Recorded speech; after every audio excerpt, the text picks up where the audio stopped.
예, 예, 벌써 로잔4는 무엇을 했어야 하는가? 전체 제목은 우리가 저렇게 썼죠. 로잔4와 복음주의의 새길. 그래서 네 번 강의하는 걸로 횟수가 연장이 됐는데 이제 세 번째 강 계속 참여해 주신 분들 고맙습니다. 로잔 운동에 대해서는 뭐 여러 가지 행사나 신앙 운동이 있는데 그런데 그 중에 하나 로잔을 특별히 강조한다 그런 의미보다는 로잔포가 로잔 운동이 20세기 복음주의 운동을 대표하는 그런 운동이기 때문에 우리 복음주의권의 현실을 살피기 위한 그런 공부다, 그런 연구다 그렇게 생각하시면 좋을 것 같습니다. 먼저 지난 1, 2강 돌아보기를 하게 되면은요. 1, 2, 3차 로잔 운동의 기본적인 내용과 역사적 사실들을 봤는데요. 지난 시간의 포인트는 로잔 운동은 선교 운동이며 동시에 신학 운동이었다. 근데 이 사실 이거는 두말할 나위 없이 당연한 당위적인 얘기인데 왜냐하면 선교는 신학의 어머니, Mission is Mother of Theology라고 하는 그런 선교학의 제1명제처럼 당연한 얘기인데 우리가 이 사역을 하다 보면은 현장에 눈앞에 현업에 너무 몰두해가지고 그 사상이라든지 방향성, 거시적인 안목을 좀 놓칠 때가 많아서 어, 선교적인 현장 사역과 신학적인 성찰 이건 떨어져서는 안 됩니다라는 이야기를 자주 강조하게 되는 것이죠. 그래서 로잔 운동의 신학이 뭐냐라고 할 때 우리가 총체성과 전도우선성 이 두 개념을 얘기를 했었습니다. 그런데 로잔 운동은 상당히 우수한 또 우리에게 많은 것을 시사해주는 귀중한 운동이라고 우리가 여기고 그렇게 인정할 받을 면도 있지만은 그럼에도 불구하고 내부적으로 신학적으로는 약간의 모순을 내포하고 있었어요. 그건 뭐냐면 로잔 언약 5항과 6항의 상충인데 5항은 다름 아닌 총체성에 관한 것입니다. 우리 1강을 했기 때문에 대략 기억하는 걸 전제로 제가 말씀드리면은 5항은 이 언어적인 전도, 복음 전도와 사회적인 실천, 현실 속에서의 복음의 의미를 증거하는 것, 이것이 분리되어서는 안 된다. 그리고 과거의 영혼 구원과 육신적인 사회적인 그런 현실을 분리시키는 영육 이원론 때문에 그렇게 분리적으로 했던 것을 우리는 반성합니다라고 하는 것을 담고 있었어요. 이것이 로잔 언약의 아주 중요한 저는 그걸 쉽게 좀 편하게 표현해서 용의 눈이다. 우리 활용점정이라는 그 그런 격언 같은 말 있지 않습니까? 용을 그릴 때 아무리 그 비늘과 몸체를 잘 그려도 눈을 그리지 않냐면 그냥 그림인데 그 눈을 제대로 그렸더니 그 용이 그림의 용이 실제 용이 돼서 날아갔다라는 그런 상상에 지어낸 얘기겠지만은 그런 격언 같은 얘기가 있지 않습니까? 즉 용의 그림에서는 눈이 생명이다라고 할 때 로잔 언약에 많은 귀중한 그 조항들이 있지만 오항이야말로 그 핵심 생명이다. 사실 그래서 지금까지 로잔 운동이 그 힘으로 그 오항의 그 통찰에 대한 그 지지와 이 열정적인 공감으로 내려온 것인데 그런데 로잔 언약에도 이미 6항에 있어서는 전도우선성이라는 그런 오항과 의미상 상충되는 부분이 있었다는 것이죠. 그래서 정체성과 전도우선성의 갈등이 있었다. 근데 이 갈등, 오해, 그 원인이 아주 간략하게 가장 쉽게 표현할 수 있는 그런 경우가 있습니다. 그건 뭐냐면 전도가 없으면 총체성도 역시 깨어지는 것이다. 전도 우선성을 강조하는 분들이 총체성 강조하다 보면 전도가 약화돼서 안 돼요. 그러면서 전도 우선성을 강조했는데 전도 우선성을 우리가 굳이 드러내게 강조하지 아니하여도 전도가 없다면은 그건 이미 총체성으로서도 그건 깨어진 개념이다라는 것입니다. 그래서 우리가 무슨 얘기를 했었죠? 원과 타원의 모형을 비유로 들면서 로잔의 정신, 또 이건 사실 한 걸음 더 나가면 기독교 신앙의 본질이기도 한데요. 초점이 두 개인 타원으로서 상징될 수 있다. 초점이 하나인 원은 그것은 로잔 정신이 아니다. 또 역시 기독교 신학의 본래의 모습도 되지 못한다. 그런 얘기를 여러 번 반복해서 강조했습니다. 그러면 로잔 역사를 관통하는 미해결 과제는 무엇입니까? 그 얘기도 우리가 지난번에 나눴어요. 즉, 총체성을 낮은 단계의 정태적인 이해로 머물러 왔었는데 역동적이며 심화된 이해로 나아가야 되는 것. 이것이 로잔 역사를 관통하는 미해결 과제다. 그래서 로잔4, 올해 열렸던 로잔4와 앞으로의 복음주의가 나아갈 방향, 해결해야 될, 수행해야 될 과제도 역시 총체성을 그냥 형식 논리로만이 아니고 역동적인 의미로 심화된 그러한 그 실제 플랜으로 구성해 나가는 것. 이것이 복음주의의 그 활로를 결정하는 요소다. 네, 그 말씀을 복습 삼아 반복해서 말씀드립니다. 그러면 뭐 복습에서 또 한 번만이었어요. 제일 중요한 로잔 3의 케이프타운에서는 어디까지 갔었는가? 이것이 분명해야만 로잔 4가 어디로 가야 하는가, 어디로 갔어야 되는가를 구체적으로 논할 수가 있겠죠. 그래서 우선성 개념이 로잔 정신을 혼란시키기 때문에 우선성 개념 대신에 궁극성 개념을 제안한 것이 로잔 3 케이프타운의 큰 성취였다. 그리고 교회 선교의 극복과 선교를 위해서는 교회의 갱신이 우선이다.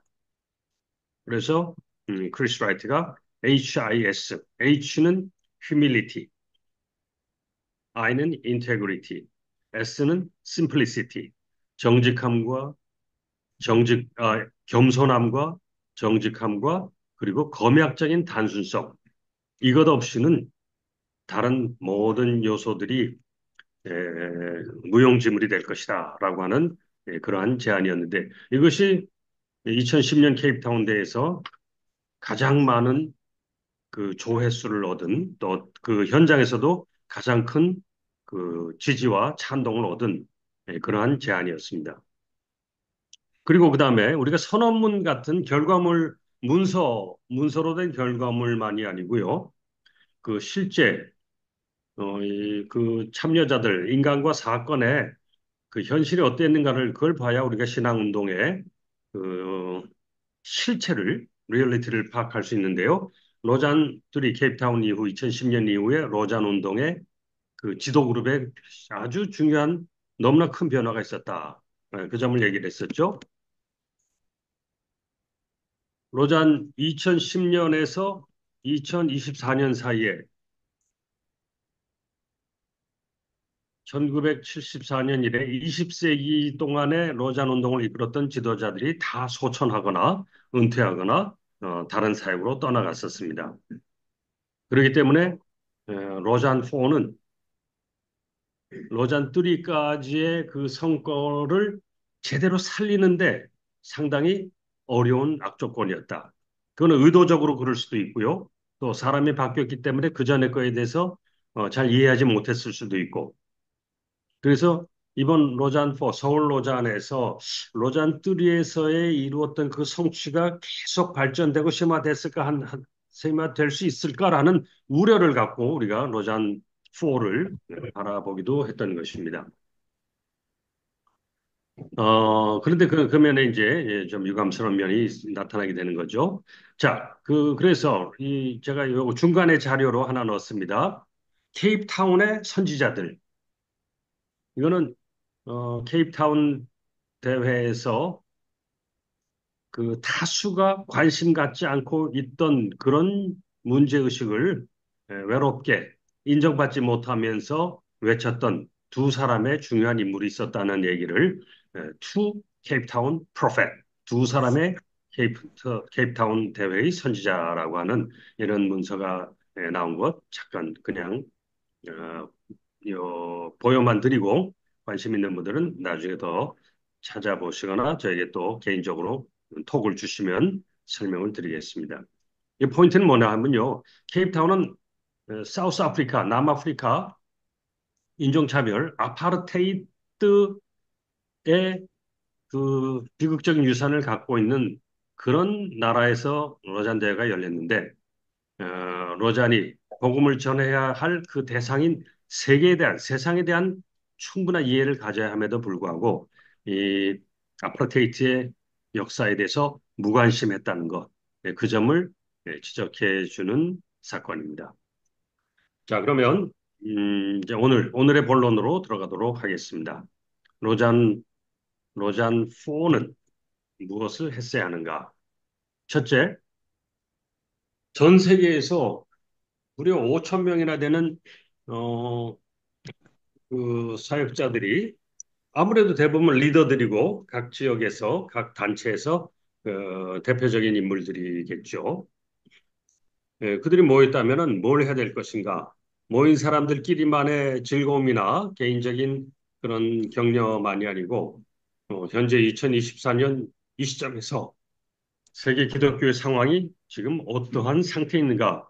이것을 누구를 옹호한다든지, 누구의 허물을 덮어준다든지, 그런 걸 잠시 떠나서 정직한 인식을 하고, 거기에 따라서 대응책을 마련하는 그런 일들이 이루어졌어야 이 거대한, 이 에, 대규모의 회집이 의미가 있는 거겠죠. 그럼 어떤 인식이 있어야 되는가 할 때, 미국 에반젤리칼리즘, 미국에서 복음주의 운동 또는 복음주의 전통이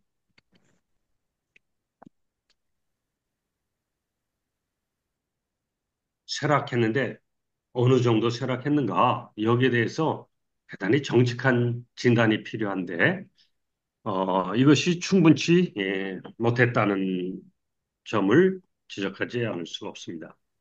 음.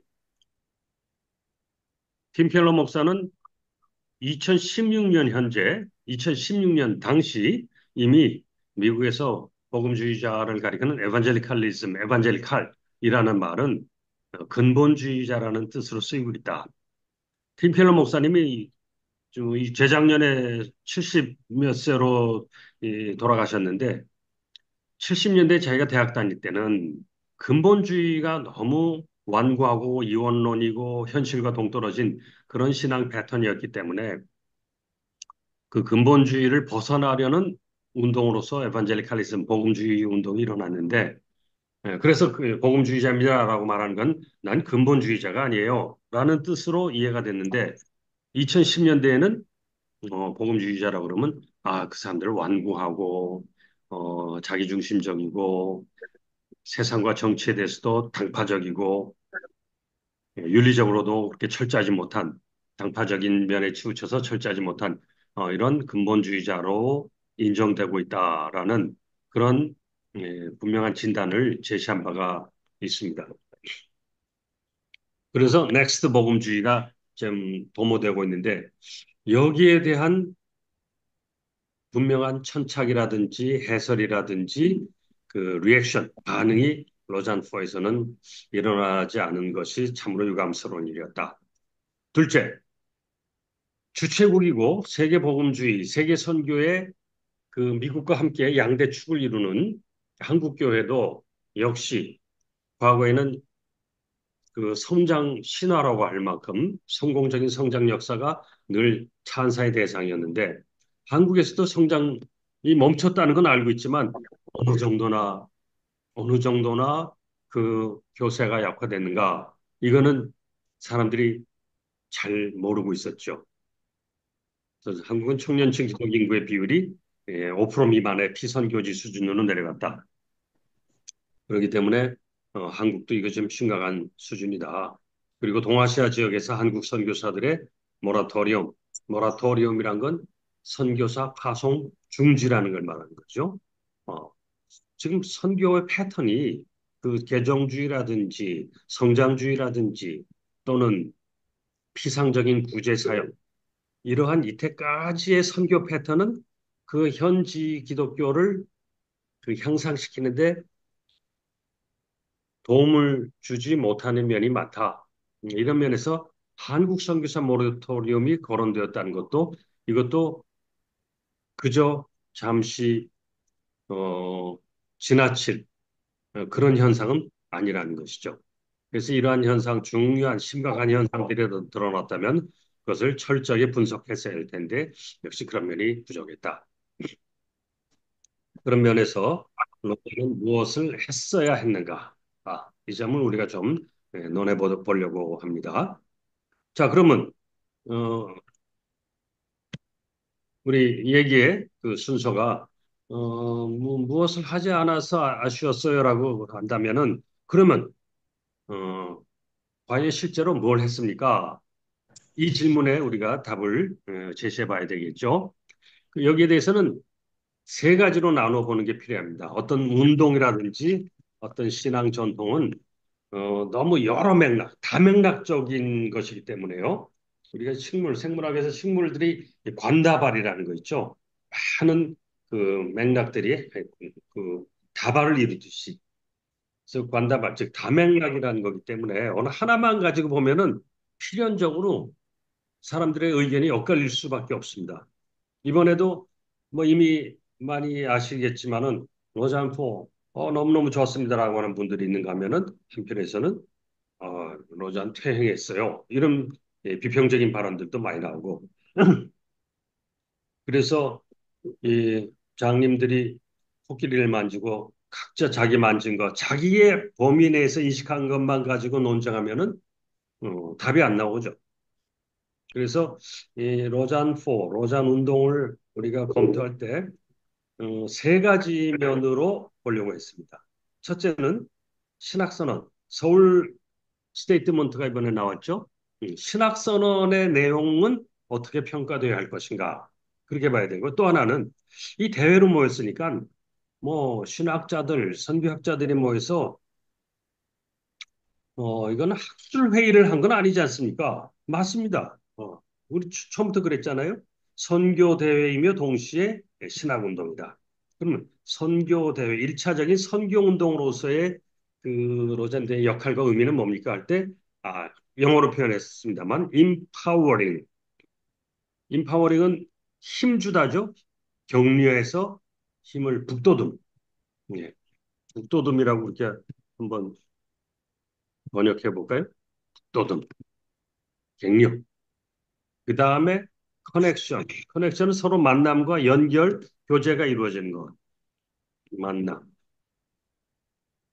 이번에 로잔 집행부는 마이클 로 같은 경우는 커넥션을 굉장히 강조했어요. 스테이트먼트 신학선언에 대해서는 LGBT 외에는 큰 관심이 별로 없었던 것으로 그렇게 보여졌었고요. 그리고 모든 그룹들이 다 모이는 그런 자리였기 때문에 지금 21세기 선교의 중요한 모티브인 다중심 선교, 폴리센트릭 미션. 폴리라는 것은 모노의 반대죠. 한 개, 단일이 아니라 여러 개. 센터가 여러 개인 미션. 그렇다면 폴리 미션을 우리가 추구하려면은 우리의 만남이라든지 선교에 대한 개념 이해를 어떻게 하면서 격려해야 될 것인가? 그러면 예배는 어떻게 드렸어야 될 것인가? 이 만남의 기회들은 어떻게 디자인했어야 될 것인가? 이런 것들을 봐야 되는 거고요. 세 번째는 이슈 그룹들이 실제적으로 어떤 토론들을 하고 어떤 내용들을 다루었는가? 거기서 어떠한 그 성찰의 전진이 이루어졌는가? 이거는 신학선언이 아주 그 거시적인 담론이라면은 아주 그 이슈별로 실제 사역별로 아주 요긴한 그러한 발견과 성찰들을 쉐어하는 거죠. 이 세 가지로 볼 때 로자는 이 세 가지 면들이 각각 어떠했는가 이렇게 검토하고 분석 평가한다면은 우리가 로잔에 대해서 올바른 점수를 줄 수 있을 것입니다. 자, 먼저 신학선의 서울 선언에 대해서 본다면은요, 이 공유를 자, 해보겠습니다. 서울 선언문을.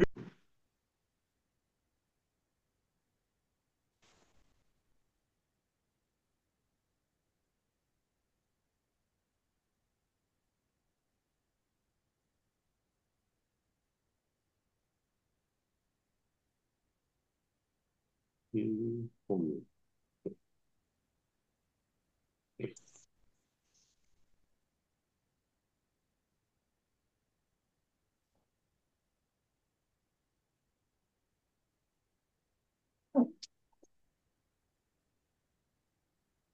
네, 공유 떴죠.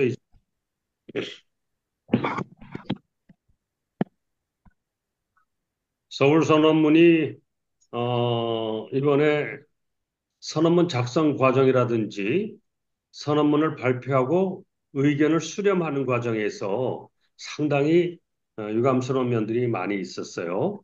처음에 1차 발표가 뭐 사무착오로 해서 어, 그 공개가 되었었는데 곧바로 거두어들이고 그리고 거기에 대해서 수정을 또 그 다음날 바로 내고 상당히 조급하게 했다는 그런 인상을 주는데 1차 발표된 서울선언문의 중요한 내용들은 서문에서는 역시 전 세계의 통일성이고요. 그 다음에 마태복음 28장 대위임령, 위임령에 있어서 모든 민족을 제자로 삼아라고 하는 면에서 아버지와 아들과 성령 이름으로 세례를 주고 그리고 그 후권 제자 삼기. 그래서 전도와 제자 훈련 이 두 가지를 제시했는데 전도와 이후의 제자 훈련을 이 법만 갖고 할 때는 너무 좀 폭이 좁은 거 아닌가 이제 이런 평가들을 받기도 했었죠. 마치 어느 지역교회에서 선교 훈련 시킬 때 그 또는 교회 목회에서 초신자들 훈련 마치고 그다음에 제자 훈련 들어가는 그런 단계를 연상하는 그런 이미지를 주어서 조금 유감스럽게 생각했습니다. 세상 속의 각 영역에서 어떻게 그리스도인답게 살 것인가 여기에 대한 그 비전이 좀 미약했다는 것이죠. 그래서 복음에 대해서 아주 길게 복음이란 무엇인가를 얘기를 했었고요. 그 다음에 성경이란 무엇인가? 성경 우리가 읽고 순종하는 성경이라고 그래가지고 여기서도 역시 성경의 권위를 많이 얘기를 했습니다. 그런데 지금 성경관에 있어서 우리가 문제 삼아야 될 것이 무엇인가?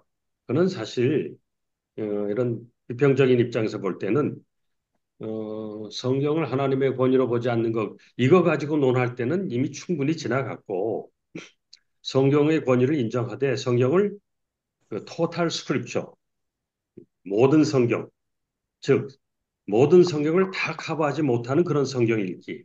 즉, 선택적 성경 읽기가 오늘의 문제이지, 성경 권위에 대한 강조는 이미 우리가 수십 년 동안 해오지 않았습니까? 라는 그런 비평을 받게 되고요. 그 다음에 세 번째, 교회를 강조했는데요.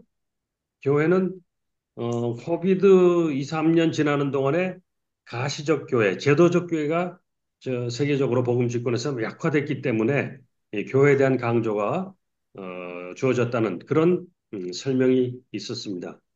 그러나 그러나 교회의 선교와 하나님의 선교, 하나님 교회의 선교에서 교가 거기 누가 있다고 해석이 있는데 저기 오디오 꺼주세요.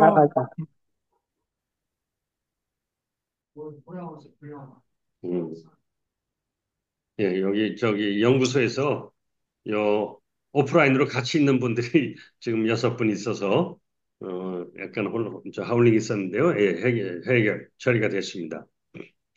이 부분이 복잡한 것 같지만은 아시는 분들은 굉장히 저기 명확한 얘기인데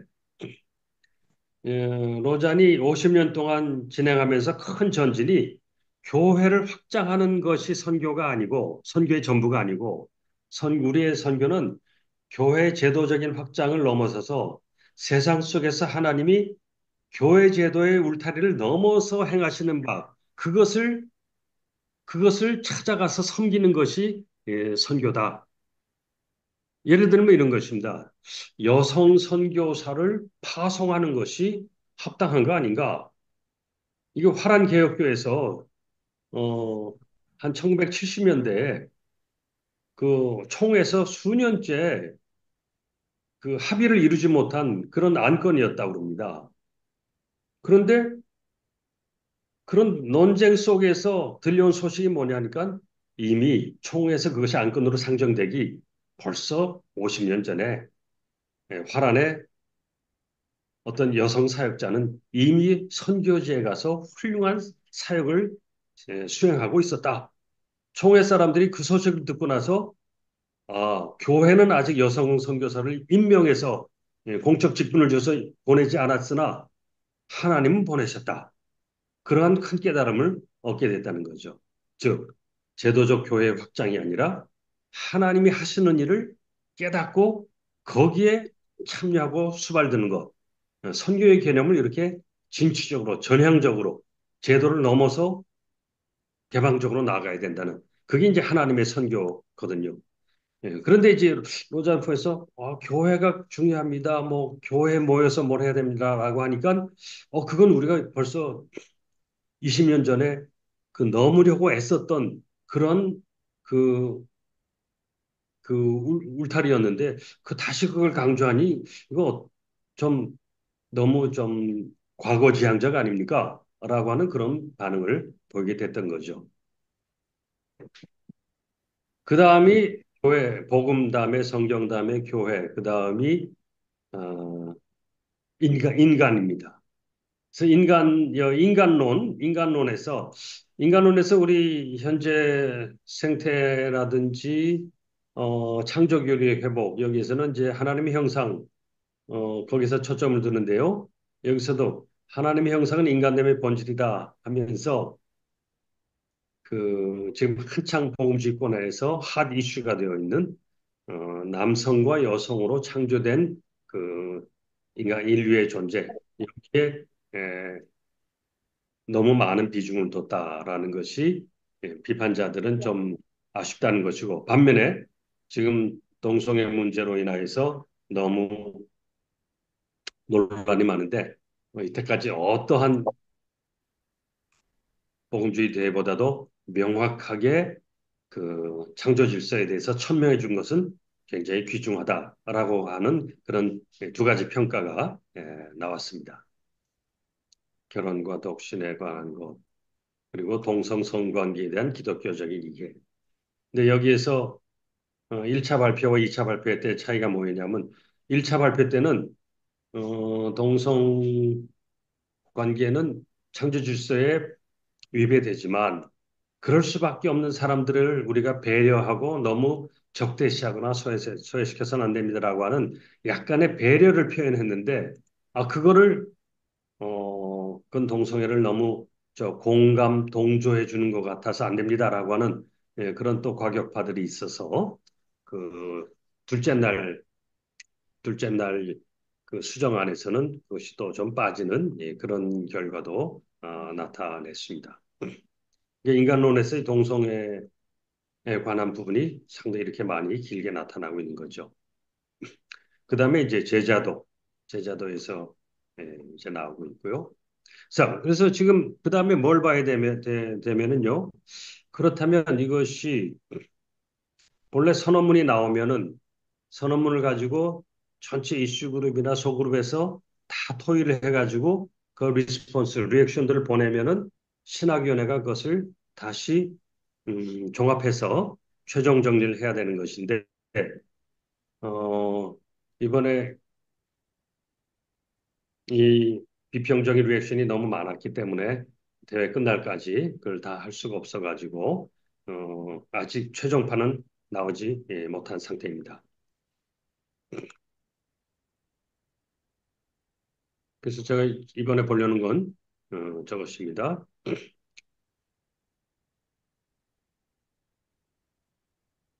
서울 선언에 대한 젊은 세대의 반응 그리고 수정 요청문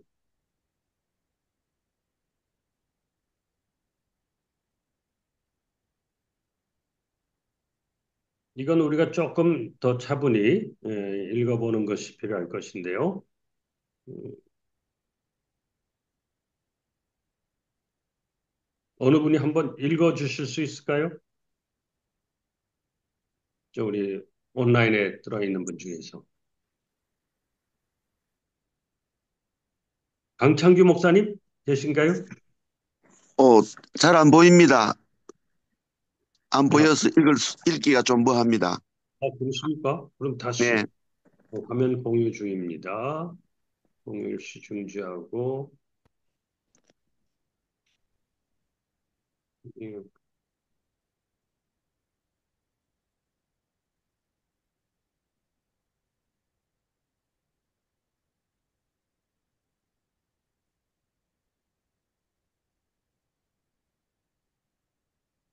음, 제가 잘 보이게 해드릴게요.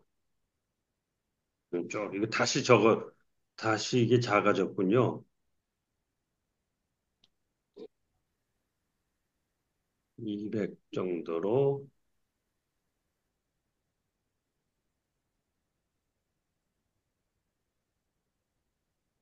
이 정도 사이즈면 어때요? 조금 더 크게? 약간 예, 됐습니다. 조금만 더 크게. 예.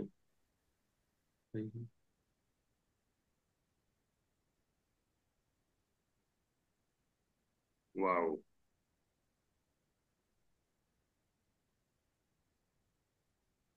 그것도 너무 큰데, 너무 커요. 됐습니다. 너무 예? 커요. 너무 커요? 다 됐습니까?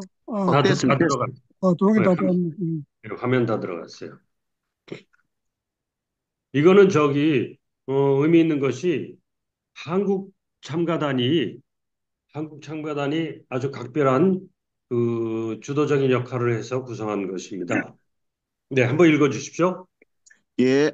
우리는 서울 선언문 작성에 들어간 상당한 노력과 고려사항에 대해 높이 평가합니다.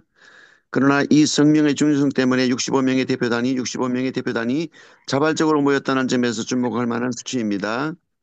입소문만으로 이 회의와 그 이후의 토론 과정에서 WhatsApp과 이 메일을 통한 후속 토론을 통해 성명서의 예언성을 더욱 강화하는 방법에 관한 몇 가지 우려와 제안이 나왔습니다. 성명서 예언자적 목소리, 충실성 및 오늘날의 맥락에서의 관련성을 강화하는 방법에 대한 몇 가지 우려와 제안이 나왔습니다. 특히 다음과 같은 긴급한 글로벌 이슈에 대해서는 성명서에 충분히 강력한 예언자적 목소리가 부족하다고 생각합니다. 네, 너무 교회적, 제도적인 관점이 많이 비중이 컸다는 그런 지적이죠. 네. 네, 읽어주세요. 예, 성명서 예언자적 목소리, 충실성 및 오늘날 맥락에서의 관련성을 강화하는 방법에 대한 몇 가지 우려와 제안이 나왔습니다. 특히 다음과 같은 긴급한 글로벌 이슈에 대해서는 성명서 충분히 강력한 예언자적 목소리가 부족하다고 생각합니다. 충분히 강력하지 않다고 생각합니다. 기후 문제를 다룰 때 성명서는 다음을 적절히 인정하지 않습니다. 기후변화, 식민주의, 전쟁 사이의 깊은 상호 연관성을 충분히 인정하지 못했습니다. 산업화, 탄소 배출, 생태계 파괴는 식민지 착취와 불가분의 관계에 있습니다. 노예제도와 자원수탈을 포함한 식민지 착취와 불가분의 관계에 있습니다. 현재 진행 중인 생태계 위기는 바로 프로와 같은 역사적 지정학적 요인을 고려하지 않고는 완전히 이해할 수 넘겨주세요. 예, 음, 완전히 이해할 수 없습니다. 이해할 수 없습니다. 위기 상황의 심각성을 반영하기 위해 우리는 성명서가 이러한 상호 연관성을 더욱 긴급하고 명확하게 다룰 것을 촉구합니다. 이렇게 함으로써 성명서는 보다 포괄적이고 예언적인 긴급한 문제를 해결하는 데 있어 교회 역할에 대한 포괄적이고 예언자적 비전을 제공할 수 있습니다. 교회 역할에 대한 보다 네, 예, 반복이네요, 거기는. 네, 네, 협의 과정의 투명성, 우리는 강범위한 경청에 감사하지만 수행된 프로세스, 우리는 서울 성명의 최종 문서가 더 큰 투명성으로부터 혜택을 받을 수 있다고 믿습니다. 또 투명하고 포용적이었더라면 좋았을 것이라 생각합니다. 많은 대표단이 성명서를 처음 본 것은 9월 20일에 많은 처음 접했습니다. 성명서의 완성도를 높이기 위해 전 세계 교회의 다양하고 다차원적이며 일반적인 현실에 대한 대응력을 높이기 위해 전 네, 세계 교회의 다양하고 다원적이며 일반적인 현실에 대한 대응력을 강화하기 위해 우리는 성명 작성 과정 전반에 걸쳐 피드백을 수집할 것을 권장합니다. 네, 이렇게 고맙습니다. 하면 여기, 네, 예, 목사님. 네, 여기 아마 AI 번역이라서 조금 반복되는 것 같아서 제가 좀 더, 스킵할 걸 스킵하면서 읽을게요. 감사합니다. 이때까지 읽어주셔서. 예, 위원회 구성이 투명해야 됩니다. 이번에 널리 알려지지 않았으나, 어, 적지 않은 사람들이 서울 선언문을 이번에 누가 작성할 것인가? 그 선언문을 작성할 신학위원회는 어떤 사람들로 구성되었을까? 굉장히 큰 관심을 가진 분들도 많이 있었어요. 네, 그런데 이번에는 대표 집필자를 명시하지 않았고 또 신학위원회 명단도 신학위원들이 원치 않았기 때문에 발표하지 않는다는 그런 설명이 있어서 아쉬움을 불러일으켰던 것이죠. 예언자적인 비전, 예, 이런 면에서 좀 부족했고, 사회적인 책임, 이런 면에서도 역시 교회의 사명을 너무 좁게 여겼다. 전도와 목양에 초점을 가지고 있었다. 그렇기 때문에, 어나운스 한 내용이 틀리고 뭐 잘못된 건 없으나, 어나운스 하지 않은 것, 예, 거기에 대해서 이제 지적을 받게 된 것이죠. 그리고 여기서 코로나 팬데믹의 여파로 성명서에는 다음과 같은 내용이 포함되어 합니다. 성경이 잔인한 전쟁을 정당하게 하기 위해 남용된 방식에 대한 기업의 애도와 사과가 포함되어야 합니다. 지금 가자 지구에서 벌어진 원인이 어쨌든지 간에 그 피해자들에 대한 애통과 긍휼의 관심 이런 면들이 너무 미약했다. 그래서 그 3일째, 3, 4일째 루스 파디아 박사가 그 점을 그 자기 설교 시간에 얘기를 했던 것이죠. 오늘 아침에도 몇백 명이 폭격으로 죽었는데 우린 지금 서울에서 이 컨벤션 홀에서 상당히 이 잔치집 같은 셀리브레이션을 하고 있지 않는가.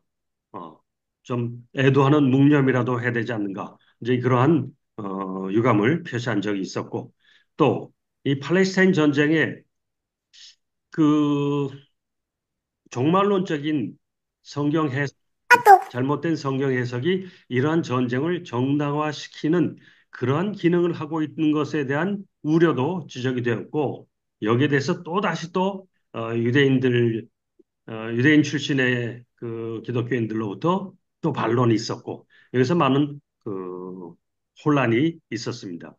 특히 대회 주최 측이 이것을 좀 공정하게 중심을 잡지 못해서 룻 바디아가 바디아와 상의하지도 않고 주최 측이 사과문을 발표했다가 다시 또 이집트 및 이 중동 지방의 대표들로부터 또 다른 또 그 항의를 받아서 어려운 대화를 마쳤고 그래서 이제 최종적인 어, 그 유감 표시가 다시 나오는 그런 해프닝도 있었습니다. 그다음에 성소수자 이슈에 대한 그 과장, 그 점도 얘기됐었고요. 이건 뭐 아마 다들 관심 갖고 계셨기 때문에 많이 접하셨을 거라고 믿습니다. 전통적 지역교회에 대한 초점의 불균형, 예, 역시 지역교회에 대한 강조 이해할 수 있으나 어, 다른 관점들을 간과했다. 그리고 우리가 지금 21세기를 들어선 현재 교회론 그리스도인들의 신앙 공동체는 단순히 가견교회, 불가견교회, 뭐 목사, 장로, 집사의 그런 제도적인 교회만이 아니라 풀뿌리 네트워크, 페라처치, 그리고 신흥 디지털 온라인 공동체들 굉장히 다양한 실험적인 그 공동체 집단들이 만들어져 가고 있는데 그런 면에 대한 성찰과 관심은 또 촉구 이런 것들은 뭐 거의 부재했다는 것, 이게 아쉬움이 아닐 수 없는 것이죠. 그래서 이 서울 선언에 대한 그 수정 요청서는 지역교회 로컬 처치라고 한 것을 그냥 처치로 표기합시다라는 것을 제안했고요. 그리고 교회는 예배를 위해 모일 때 성장한다라는 이런 진술이 또 1차 선언문에 나왔는데, 이건 참으로 한 70년대 수준의 그 언어라고 봐야 되겠죠. 그래서 수정합시다. 교회는 예배를 위해 모일 때 스스로를 세워나간다라고 수정할 것을 제안했습니다.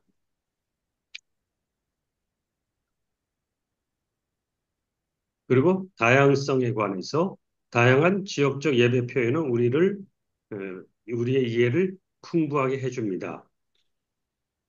세례와 성찬이 주요 성례이지만 성례 전 우리는 다른 곳에서 발견되는 다양한 성례전 표현을 인식합니다. 다양성을 통한 일치를 확인합니다.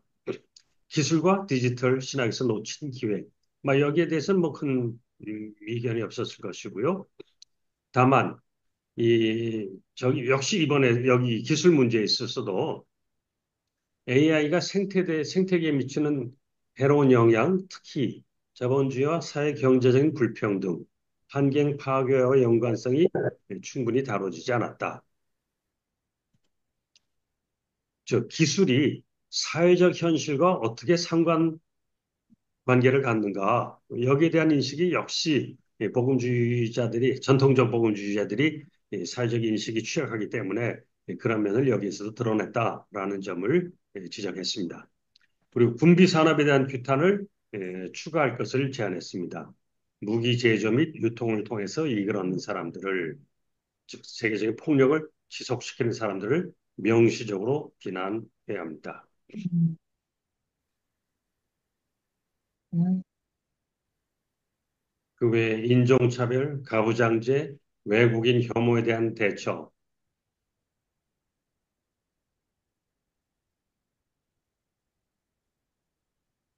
이런 면에서 교회는 좀 더 분명하게 문제를 드러내고 도전해야 합니다. 신뢰성과 진실성, 그리고 미래 세대 참여 의도, 이거는 굉장히 현저하게 드러나는 것입니다. 이 수정 요청서가 이렇게 짜임새 있게 작성되기 전에 전 소감에 있어서도 젊은 대표들이 특히 멕시코나 스위스 이런 미국, 한국 이런 대형 교회 중심의 참가자들 말고 이 비중심 국가의 대표들은 1차 선언문을 보고 공통적으로 그런 반응을 보였거든요. 이러한 선언문 가지고서는 젊은 세대의 호소력을 기대할 수가 없습니다.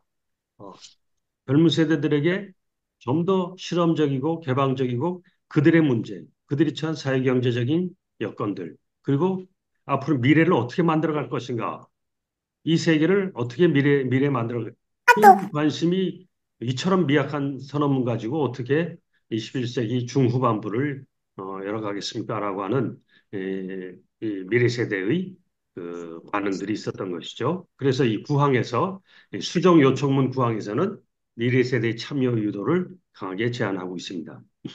사회적 정의와 평등 문제에 깊이 관여하고 있는 Z세대의 관심사에 더 직접적으로 참여해야 됩니다.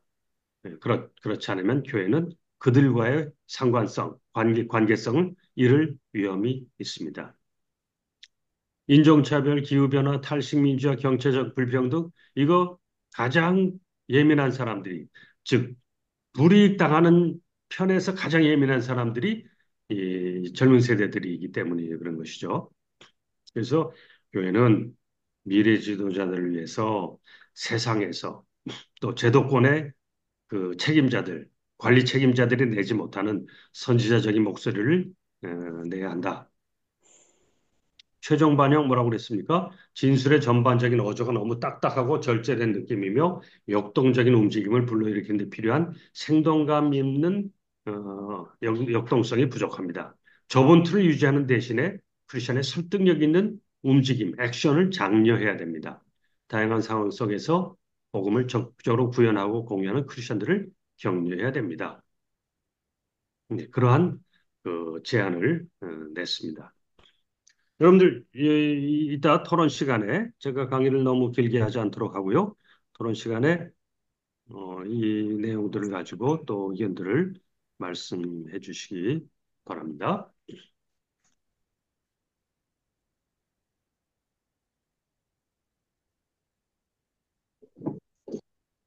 그럼 우리 원고로 다시 돌아갔어요. 돌아가기 전에 한 가지 더 볼 것이 있는데요. 제가 시간을 생각해서 자꾸 줄이려고 하고 있습니다만 요거는 좀 봐야 될 것이 있네요. 시간 너무 신경 안 쓰셔도 됩니다. 예. 어, 이 서울 선언에 대해서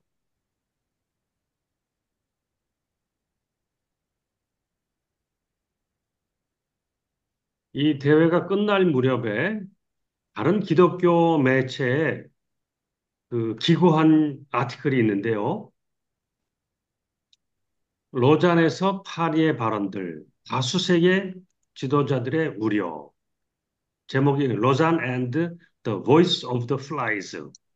이 플라이가 이게 팔이라는 뜻인데요. 이게 왜냐하면 마이크로가 이제 최종 마치는 종료 집회 때 그 로잔 4에 대한 비판의 목소리에 대해서 조금 너무 절제하지 못한 표현을 했어요.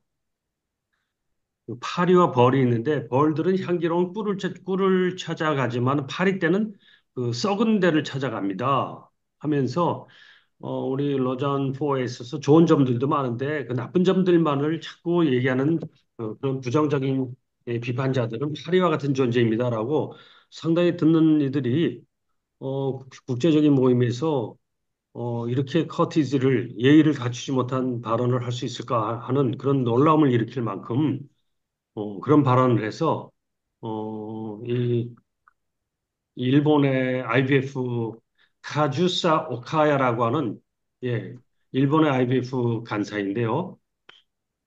예, 이분이 다른 처치 리더, 기독교 지도자라는 그 매체에 이 아티클을 기고를 했어요. 이번 로잔포에 참석한 그 결과에 대한 분석과 소감을. 그러면서 이제 부제목이 그거죠. Majority World. 어, 다수세계, 옛날 제3세계죠. 다수세계로부터의 우려. 우려. 이번에 참석하고 나서 우려가 많습니다라는 얘기죠. 뭐냐니까, 제4차 로잔대 폐회사에서 마이크로는 우리에게 오물만 보고 그 속에 머물러있는 파리가 아니라 깨진 것이야. 예, 아름다움을 보는 벌이라고 촉구했습니다. 그랬고, 그 다음에 로잔4가 어떠한 경향에 빠졌는가. 첫째, 소비주의와 자본주의의 우상에 빠졌다. 우리는 하나님의 은사를 충실히 관리하는 청지기가 되도록 부름을 받았는데 여기는 우리가 돈을 관리하는 방법도 포함됩니다. 저는 사업계에서 일하는 모든 충실한 그리스도인들에게 매우 감사합니다. 그들은 교회의 축복이 됩니다. 직장 사역의 중요성에 대한 강조는 로잔4에서 한 가지 진전이었습니다. 예, 아까 우리가 로잔이라는 큰 운동을 분석할 때 세 가지로 나눌 때 세 번째가 이슈별, 사역별, 소그룹 토의였다고 그랬죠? 예. 비즈니스 에즈 미션. 여기에 대한 강조는, 로잔4가 전에보다 더, 많이 다룰 수 있는 그런 그룹이 있었던 것, 그건 참 긍정적인 거였다라는 것입니다. 그런데 소비주의와 자본주의가 많은 그리스도인들과 교회의 마음을 영적으로 형성해왔고 형성하고 있는 방식에 대한 언급이 없었던 건 유감입니다. 이건 뭔 얘기입니까? 교회가 자본주의와 너무 동일시되어 가고 있는 것, 교회의 그런 경제 생활이라든지 사역 방식, 거기 있어서 소비주의와 자본주의적인 그런 방식에 대한 비판적 성찰이 없었던 것은 아쉽다라는 점이죠. 그 다음에 두 번째, 비서구 지도자들의 유산에 대한 축소된 표현. 예, 로잔 50주년을 맞는 로잔의 희년대회였거든요. 그렇기 때문에 이거는 옛날에 뭐 그런 일이 다 얘기했기 때문에 이번에 그 얘기 안 합니다. 이렇게 할 일이 아니라 50년의 역사를 아주 집약적으로 핵심적으로 50년 역사를 관통하는 로잔의 정신, 로잔 전통을 더 분명히 새겨야 되는 그러한 자리였음에도 불구하고 묘사된 지배적 서사는 빌리 그레이엄과 선교 동원 사역의 유산이었습니다. 그것뿐이었어요. 로잔 운동 전체 형성의 기초를 둔 많은 세계적인 리더들의 유산, 즉 르네 파딜라, 사멜 에스코바, 구아메 바디어코 등은 무시되었습니다. 전부 이 제3세계 지도자들이었죠. 이분들이 있었기 때문에 로잔 1에서 그 전도만이 아니라 사회적 책임이라는 통전, 총체성이 가능했었던 것이고, 그리고 잊어서는 안 될 것이 로잔 운동의 정말 용의 눈, 핵심이 뭐냐라고 한다면은 다른 데 없는 독특성을 찾아야 되는 것이죠.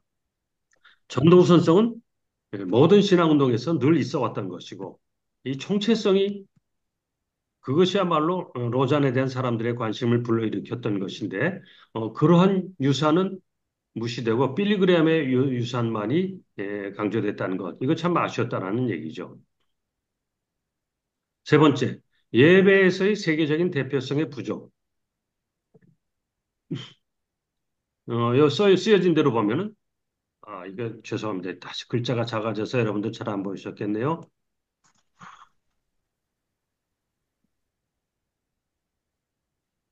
로자는,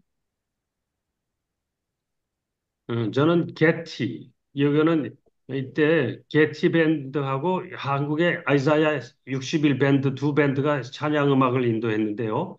6일 동안 계속. 그들의 노래가 80%가 서양 찬송가라는 점이 실망스러웠습니다. 다중시금적 선교에 중점을 둔다면 우리는 모두 세계교회에서 노래를 배워야지 세계교회에 예배하는 법을 가르쳐서는 안 됩니다. 세계교회에게 서구 찬송을 가르치는 그런 방식이 돼서는 안 됩니다.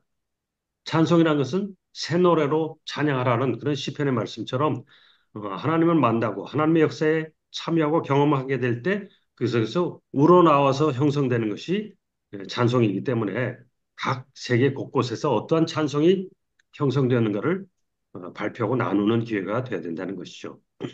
특히 한국 노래가 거의 불러주지 않는 것은 안타까운 일입니다. 네, 이건 일본, 지금 이 말하는 건 일본 사람입니다. 그 다음에 탄식의 부족.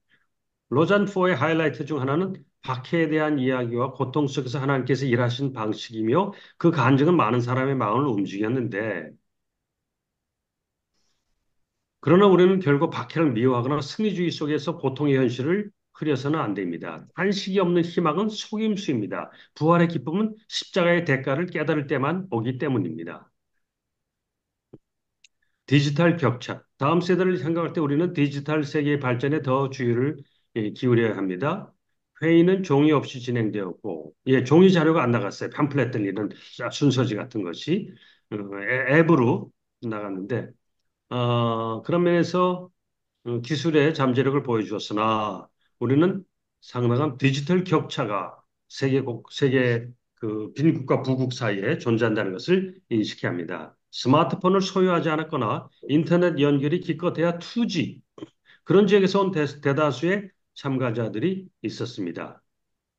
디지털 리터러시가 높은 디지털 그런 사용 가능성이 높은 사람들에게만 제한됐다면은 어떻게 그런 그런 면에서 취약한 지역의 사람들의 목소리를 포함할 수 있겠는가? 침묵시킨 목소리들.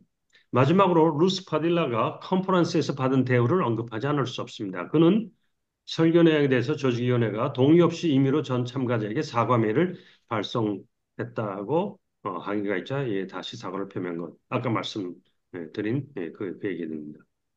아, 이 가주사오의 오카야라는 일본 리더의 이 기고문이 로잔에서 선언문에 관한 신학적인 방향, 앞으로 미래 지향의 큰 선교적인 그 전략에 관해서 비평적인 그런 입장을 잘 보여준다고 보겠습니다. 자, 그러면은 다시 우리 원래 저기로 돌아가서 자, 그러면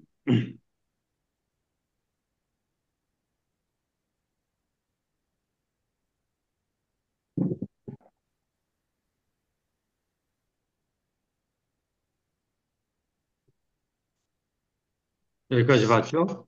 로잔에서 다수 지도자들의 우려.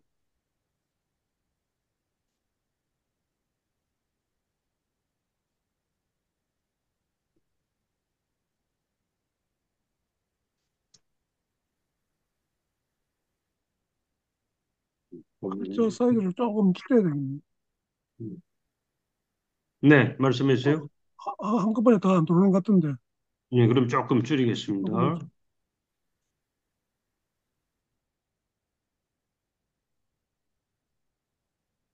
조금 더 줄이겠습니다.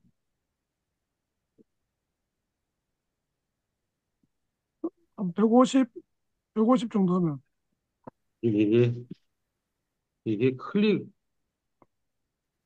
이게 마우스로 해야 되기 때문에 미묘한 조정이 좀 어렵네요.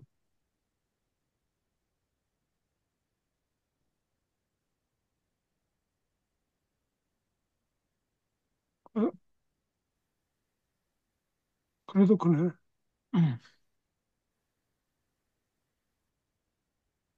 조금만 줄이면 돼. 예, 그래, 한번 해보세요. 그런 것 예, 예, 같습니다. 예, 됐습니다. 네. 어,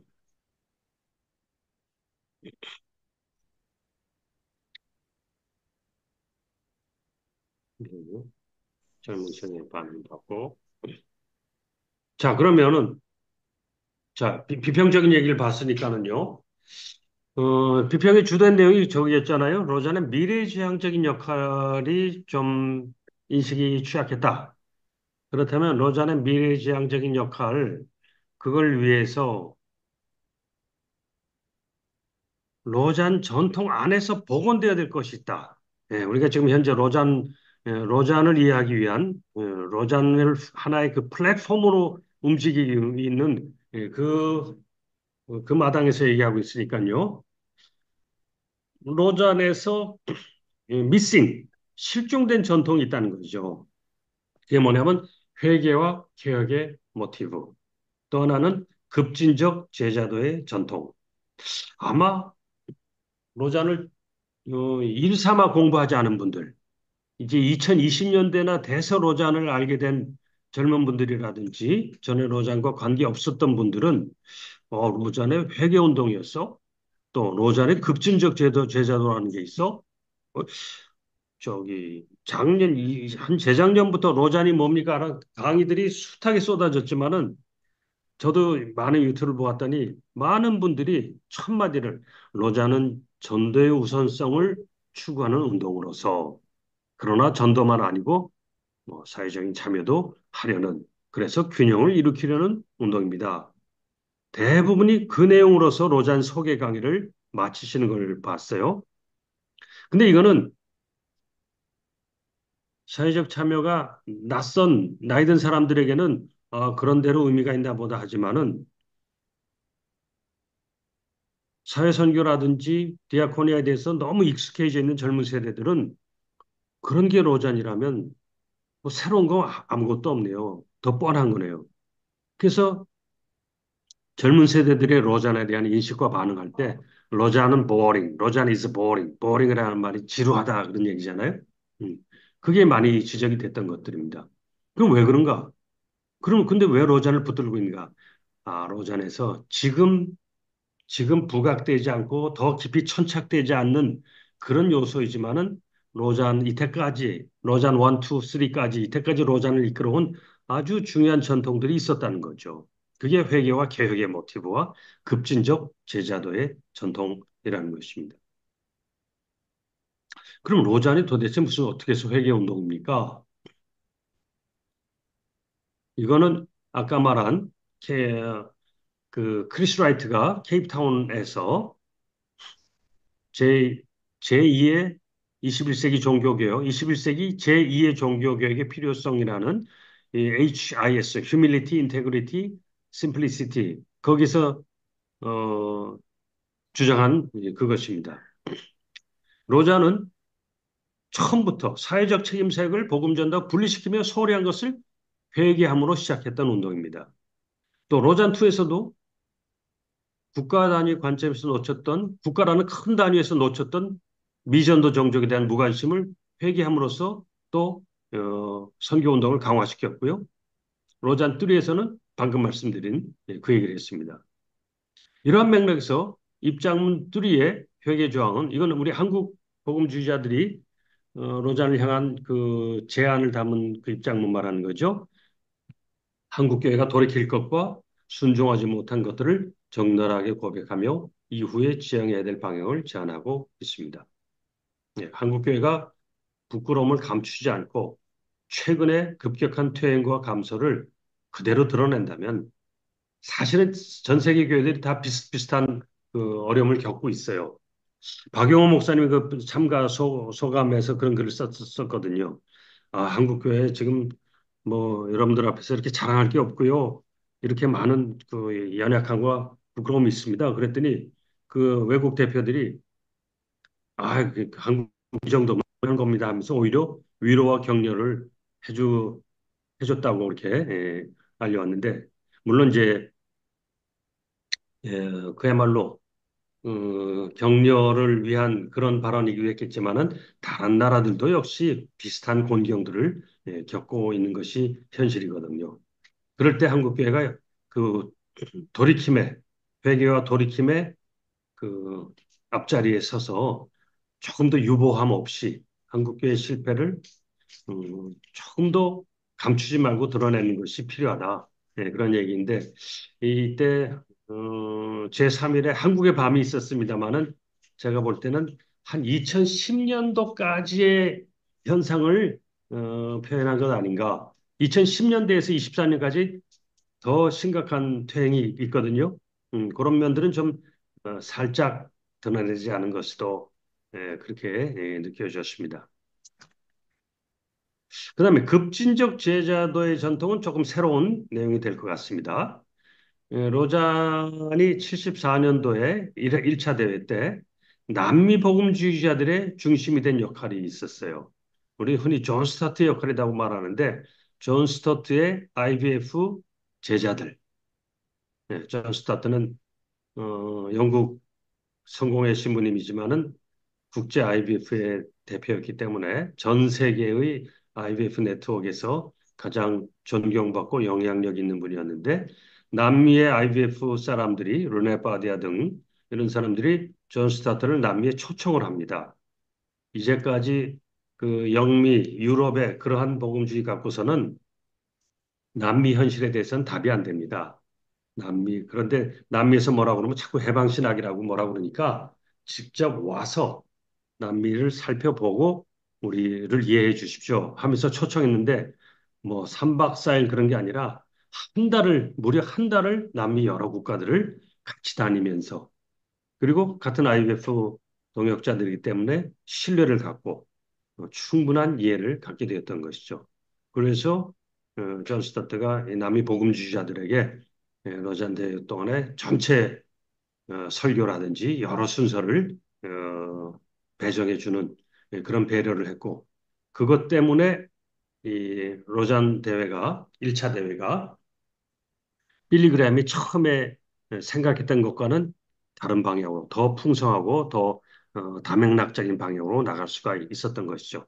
근데 그것도 사실 순탄한 게 아니라 대회 기간 중에 한번 로잔 시내 관광 나가는 그 시간에 이 남미 사람들이 다 모여가지고 그 자리에서 음, 그 즉석에 신학 선언문을 예, 작성을 했던 것입니다. 예, 그게 이제 여기 나온 거죠. Theological Implication of Radical Discipleship.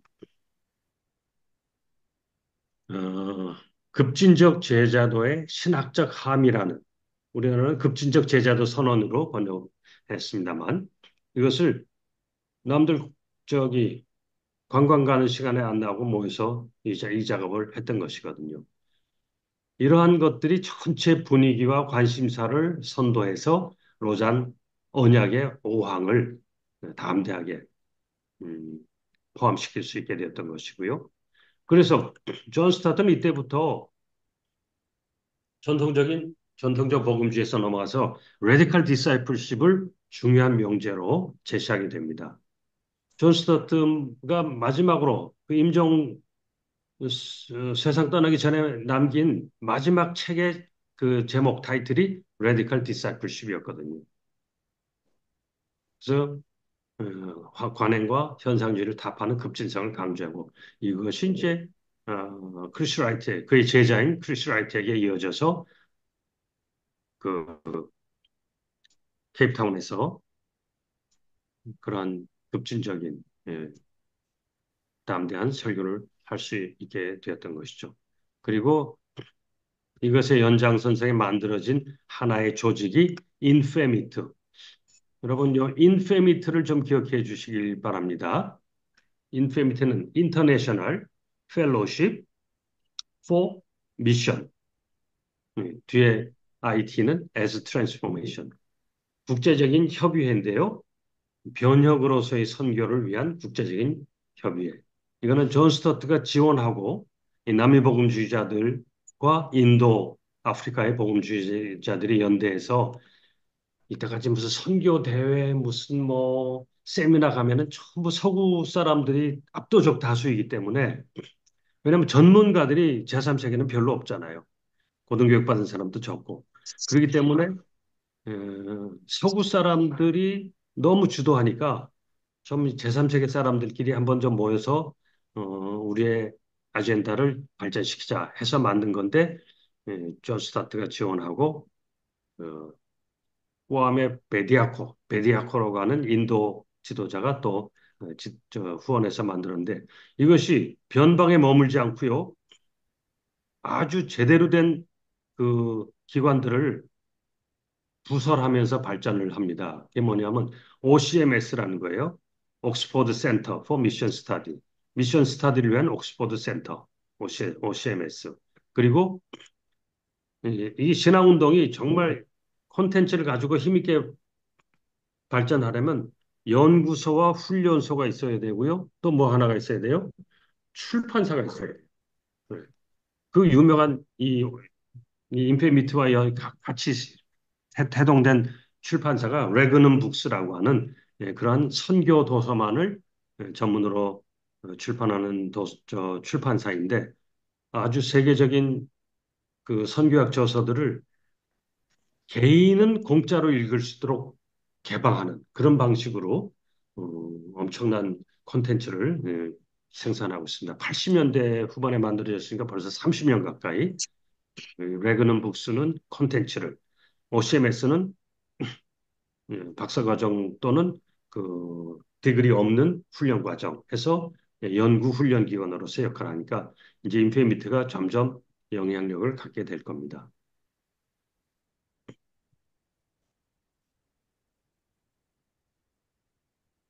그래서 자 로잔에 대한 분석 평가 우리는 무엇을 했어야 됐는가? 로잔에서 구체적으로 다루지 않아서 아쉬웠던 것들이 있었고요. 예, 로잔의 운영 방식에 대해서도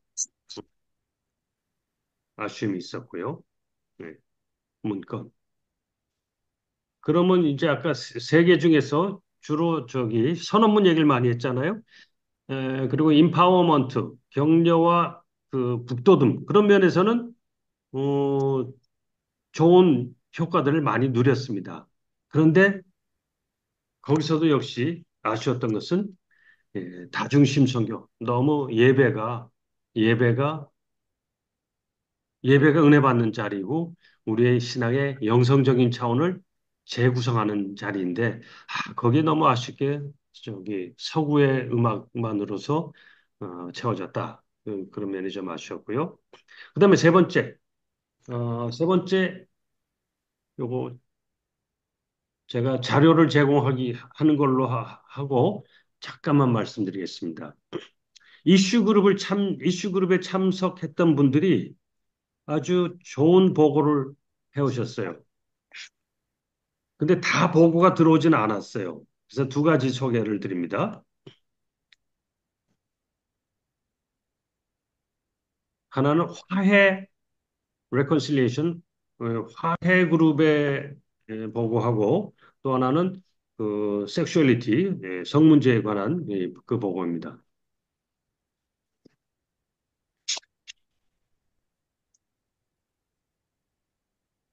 화해 그룹에 대해서 있었던 일을 우리 선교 한국의 최업 목사가 잘 써줬는데요. 그거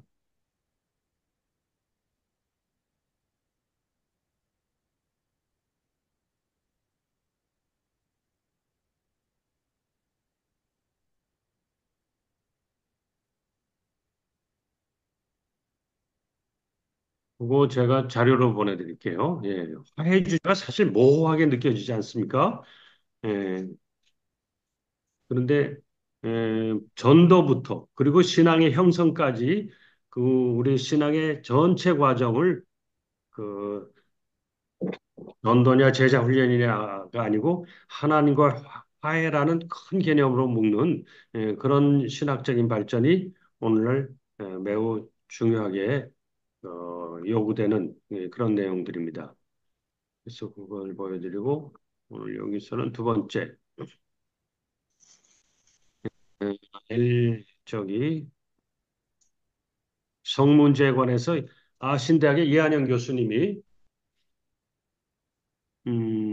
여기 아신 자기 자기 학교에 돌아가서 그 포럼에서 이 러잔 보고를 했는데 제가 그때 마침 참석을 해서 이 자료를 얻을 수 있었어요. 조금 많지 않으니까 읽어드리겠습니다. 본 로버츠 목사가 이 이슈 그룹에서 주요 발표자였는데 그 사람은 에, 동성애 그 본인이 동성애자로서의 그 경험을 갖고 거기서 벗어나온 그런 사람이에요. 그래서 이것이 동성애가 하나님의 창조의 성립에서 어긋난다는 것을 명시하고 그러나 그러나 그다음이 중요합니다. 이성애자들의 성문제, 타락상, 음란, 간통, 포르노 등을 지적하며 이성애자들과 동성애자들을 이분법적인 선과학으로 단순 분리해 정죄하기보다는 그 우스갯소리로 그런 적이 있잖아요. 동성애 하면 지옥 갑니까? 할 때, 그럼 이성애 하면 천국 갑니까? 이런 좀 약간 유머러스한 논쟁도 있었다는 거죠. 그래서 이 성애자와 동성애자를 단순 분리해서 정죄하기보다는 우리 모두가 타락한 성적 지향성을 공유하고 있음을 함께 고백하고 회개하며 성적 모호성을 가진 자들이 레즈비안 게이들 그리스도를 인격적으로 만날 수 있도록 사랑과 섬김으로 적극 섬기는 것이 문제 해결에 대한 문제의 본질에 대한 올바른 접근 방법입니다. 예. 해답 이전에 접근 방법을 바로 해야 되는 것이죠.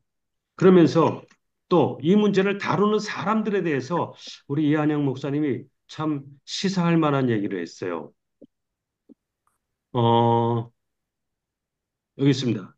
내가 속한 그룹은 10명이었는데 브라질, 미국, 태국, 캄보디아, 인도, 한국, 영국 등 다국적 참여자였습니다. 그런데 이들의 공통점은 나를 빼고는 모두 LGBTQ 당사자들과의 직접적으로 관계가 있는 사람들이었습니다. 뭡니까? 가족, 지인, 사역 대상자들 중 성적 모호성의 소유자들이 있거나 자기 자신이 그런 성적 모호성이 있거나 자기 가까운 사람들, 사랑하는 사람들 가운데 그런 경우가 있다는 거죠. 태국에서 온 미국인 흑인 여성 참가자는 가족으로부터 쫓겨나 사창가로 인신매매된 미성년 동성애자들을 대상으로 사역하는 선교사였다. 이 우리가 말하는 후진국에서는 동성애자들을 우리보다도 훨씬 더 그 인격적 사람 취급을 안 해주죠. 집에서 쫓아내고요, 뭐 강제로 뭐 어떻게 하고요. 그러다 보니까 사창가에 팔려가는 그런 사람들이 있는데 그들을 대상으로 사역하는 선교사였다는 거죠. 그런 입장에서 동성 문제를 다루는 거하고 우리 한국 여기서도 말합니다만 신학적인 올바름 신학적으로 동성애하고 저기하고 뭐가 올바라? 신학적 코렉트니스만을 따지는, 즉, 교리적으로 옳다 그러냐만을 따지는 사람하고는 이 문제에 대한 접근 방식, 해법에 대한 해법을 찾는 그 진지함, 그거 명판 다르다는 것이죠. 저는 저기 여기 조금 맞아보게 되면은요, 음, 당연히 이런 사람들과 동성애자를 접근하는 데 있어서 온도 차이와 의견들이 다양할 수밖에 없습니다. 분명한 것은 필드 사역자들은 접근에 관심을 가졌고 신학 사역자들은 교리에 관심을 가진 것으로 나타납니다. 많은 논의가 오고 갔으나 결론적으로 성적 모호성을 성정적으로 옳다는 주장은 없었고, 예, 로자는 복음주의자들이 참석하는 데니까 그 옳다는 주장은 없었다는 것이죠. 그러나 틀렸다는 얘기하고 끝내는 것이 아니고 이를 교회가 어떻게 품고 섬겨야 하는가에 대해 있어서 보다 포용적인 진보와 배타적인 보수의 접근 차이겠음을 재확인했다는 것입니다. 제가 이번에 그 다른 그룹에서 이 문제 논의하면서 알게 된 사실인데요. 강동성심병원에는 LGBT 그 병원이 신설이 됐어요. 그 카톨릭 병원 아닙니까? 카톨릭 재단 아닙니까? 근데 우리는 그렇게 그 LGBT 그 하면 안 된다고 나라 망한다고 큰일 난다고 하면서도 그리고 그들을 사랑한다고 하면서도 그리고 또 그들이 얼마든지 고칠 수 있는데 안 고치는 그런 나쁜 사람들이라고 말하면서도 그들이 전환 치료 받을 수 있는 도움을 주는 연구소나 상담소, 병원은 둘째치고 그런 것들도 거의 만들지 않고 있다는 것이죠. 이런 면에서 이한영 교수님이 자기 이슈 그룹에서 아주 인상 깊게 경험한 내용을 말씀한 건 참 우리가 주목할 필요가 있다고 생각이 들었습니다. 네, 일단 여기까지 마치고 9시 21분이네요. 네,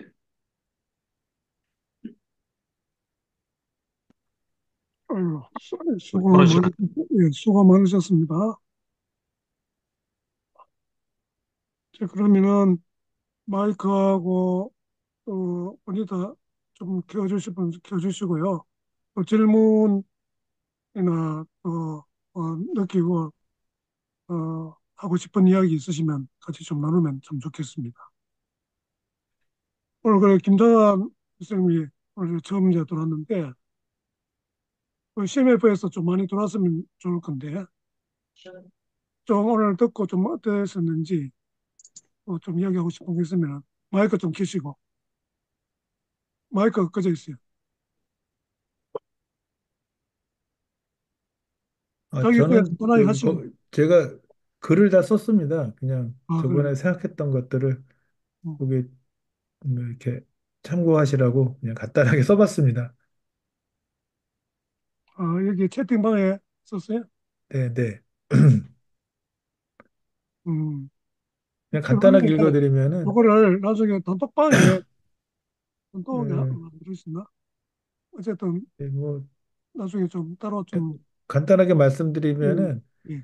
로잔이 50년 됐는데 제가 그랬거든요. 50년 동안 무엇을 위해서 존재했고 어떤 결과를 얻었으며 앞으로 어디로 가야 되겠다라고 하는 반성문의하고 미래에 대한 어젠다가 나와야 되는데 요번에 그게 없었어요.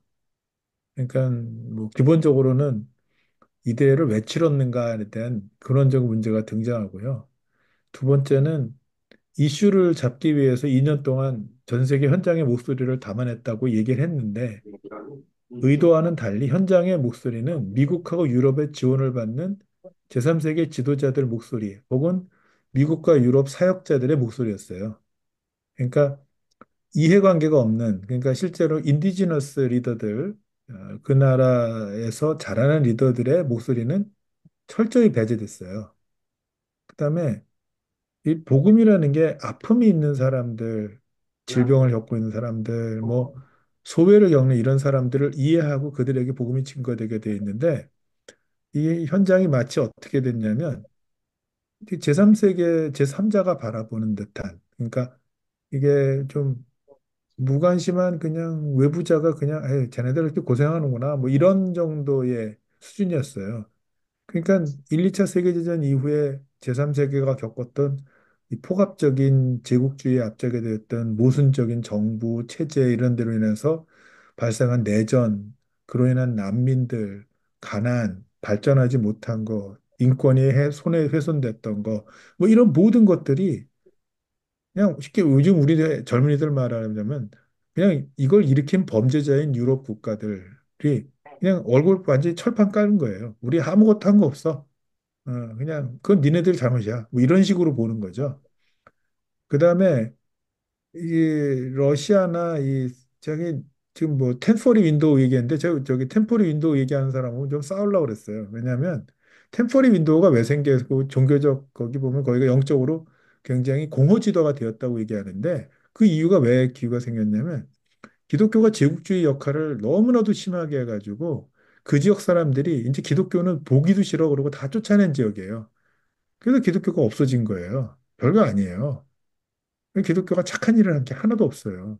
그냥 이런 기본적인 뭐랄까 애티튜드가 안 된 거라고 저는 생각했고 그다음에 정말 다뤄야 될 주제 중에 하나가 뭐였냐면 세계적인 가난의 문제에 대한 반성이 없었어요. 코로나 이후에 경제사회적인 변화, 미국이 세계 지배를 하려고 중국과 계속 갈등 일으켰잖아요. 그다음에 러시아나 유럽이 붙어가지고서 그 미국의 그 이 경제적 이데올로기 헤게모니를 깨치려고 그거 그래서 했던 수많은 이 전쟁 문제, 이 식별적인 그런 문제들, 그다음에 다국적인 기업들이 사실 제국주의를 대신해서 지금은 세계 지배를 하고 있거든요. 이 경제적 폭력에 대해서 경고하지 않았어요. 그냥 유일하게 나왔던 게 그거였어요. 그 저기 전쟁과 군비 축소 문제만 나왔어요. 근데 이 경제적인 문제의 불이성에 대해서 지적을 안 했어요, 이번에도. 그다음에 지도력이 얼마나 빈곤하냐면 로자르 리더십들이 무늬만 다수세계의 리더십 이양하겠다고 그래요. 실제 다수계의 리더들은 철저히 배제되거든요.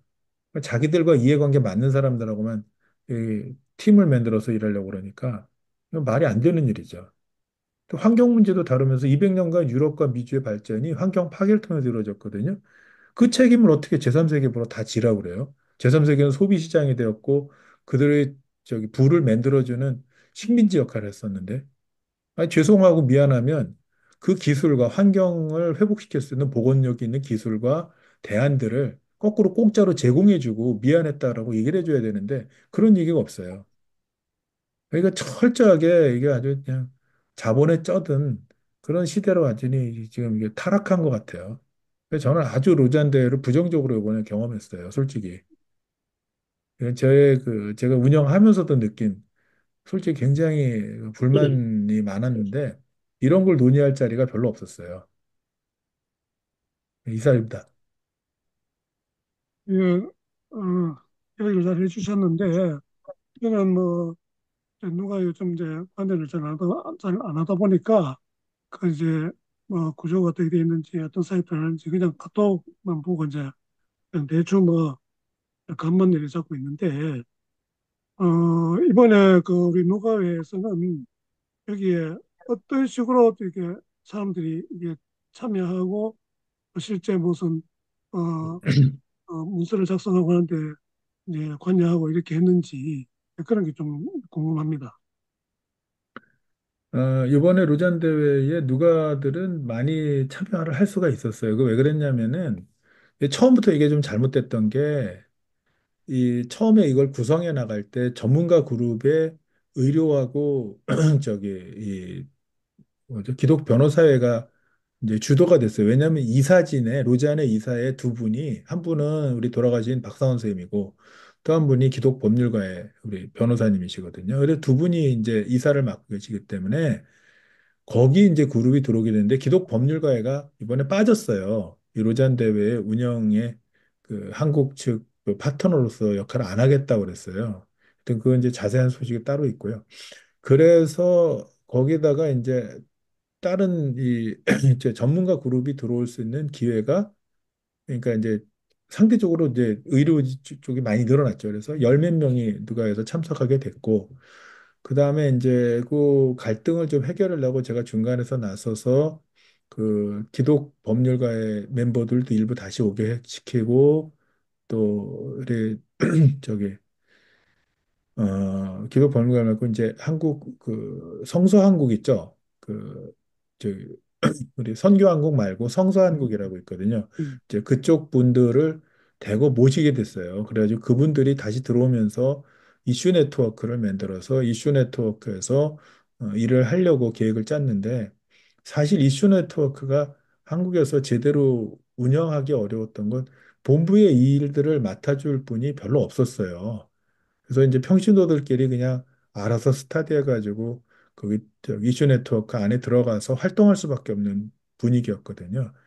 이게 조직적으로 참여해가지고 이슈를 만들어내고 페이퍼를 만들어내는 작업을 하자고 제가 주장을 해서 교수님들을 몇 분 모시고 했는데 이분들이 일할 만한 여건이 사실은 잘 되지 않았어요. 그래서 저는 이번 대회는 저는 이제 대학에서 학술 대회, 국제적인 학술 대회를 여러 차례 치러보면서 학술 대회는 보통 2년 전부터 이슈와 어젠다 팀을 따로 만들어서 그 팀이 각 이슈 네트워크, 예를 들면 이번에 25개 이슈였는데 이 25개 이슈별로 교수진이 한 이슈당 4명에서 많으면 10명까지 들어가가지고 그러니까 이번에 25개 이슈니까 적어도 100명 내지 200명의 교수가 동원돼가지고 이슈별로 맞는 전문가들이 그 팀을 만들어서 국제 네트워크를 만들었거든요.